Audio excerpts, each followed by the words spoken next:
오늘도 하나님의 은혜가 저와 여러분에게 함께하기를 기원합니다. 오늘은 남유다의 두 왕에 대해서 말씀하십니다. 10절에 너희는 죽은 자를 위하여 울지 말며 그를 위하여 애통하지 말고 잡혀간 자를 위하여 슬피 울라. 그는 다시 돌아와 그 고국을 보지 못할 것임이라.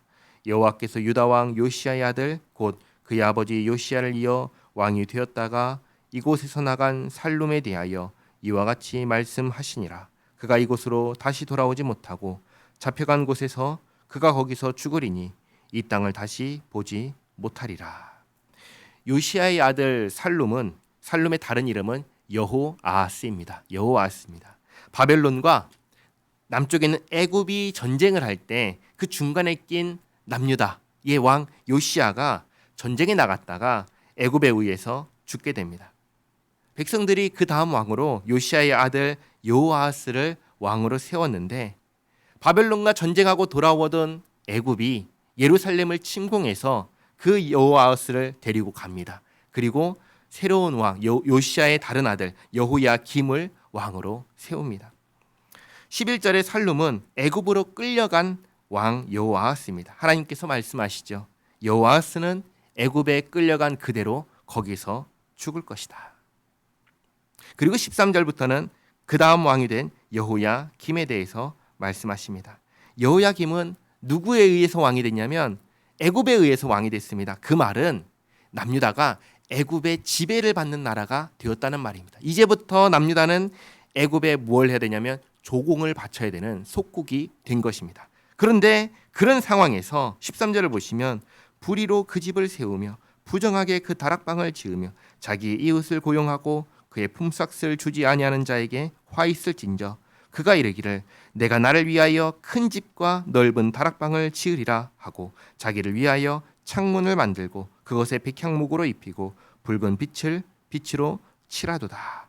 지금 남유다의 이 나라가 애굽의 지배를 받는 상황이고 애굽의 조공을 바쳐야 되는 상황인데 남유다의 왕이 된 여호야김이 무엇을 하냐면 왕궁을 건축하는 사업을 하기 시작합니다.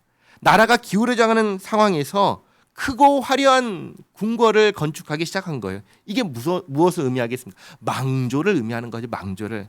나라를 망하게 지금 만들고 있다. 게다가 일을 시켜놓고선 품삯도 제대로 주지 않는 그런 일을 하고 있는 것이죠. 그것을 지적하는 것입니다. 15절에 네가 백향목을 많이 사용하여 왕이 될 수 있겠느냐? 네 아버지가 먹거나 마시지 아니하였으며 정의와 공의를 행하지 아니하였느냐? 그때 그가 형통하였었느니라. 그는 가난한 자와 궁핍한 자를 변호하고 형통하였나니 이것이 나를 알미 아니냐? 여호와의 말씀이니라.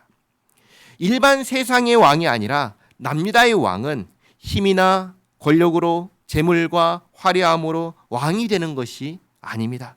남유다의 왕은 하나님을 대신하여 통치하는 왕이기 때문에 하나님께서 하라고 하신 대로 통치한다, 다스린다 하는 의식이 있어야 합니다.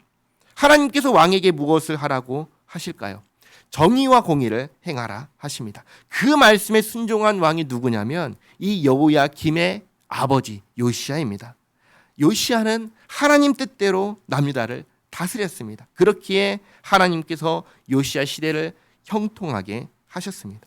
그러나 17절에 그러나 내 두 눈과 마음은 탐욕과 무지한 피를 흘림과 압박과 포악을 행하려 할 뿐이니라.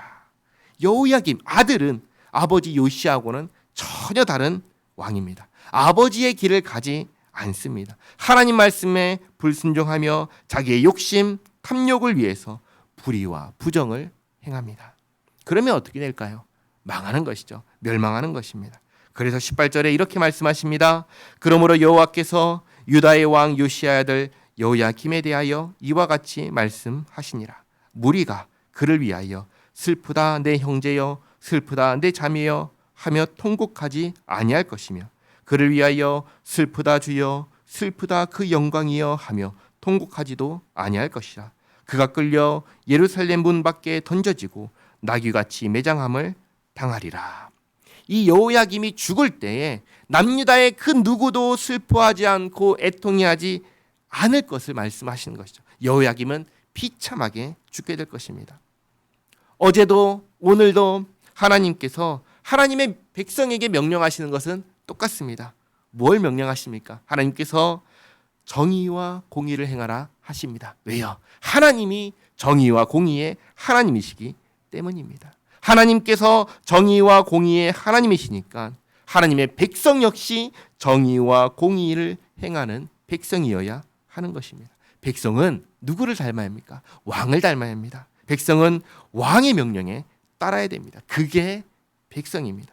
이 사실을 기억하며 나를 구원하신 하나님을 닮아가기 위해서 항상 기도하고 말씀을 가까이 하는, 그리고 실제로 그렇게 살아내는 우리 모두가 되기를 바랍니다. 기도하겠습니다. 좋으신 하나님, 오늘 두 왕을 향한 말씀을 들었습니다. 여호아스와 여호야김 둘 다 하나님을 섬겼던 요시야 왕의 아들입니다. 그러나 아버지의 길을 가지 않았습니다. 생명의 길을 떠나 멸망의 길을 걸어갔습니다. 정의와 공의의 하나님을 떠나 불의와 부정의 길을 걸어갔습니다. 하나님, 우리는 예수님 안에서 하나님의 은혜로 구원받은 하나님의 사람들입니다. 우리에게 살아내라, 걸어가라 하시는 바로 그 삶을, 바로 그 길을 걷기를 원합니다.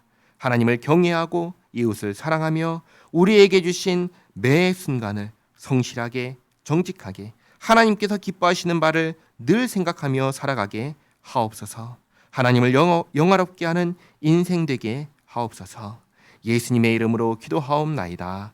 아멘.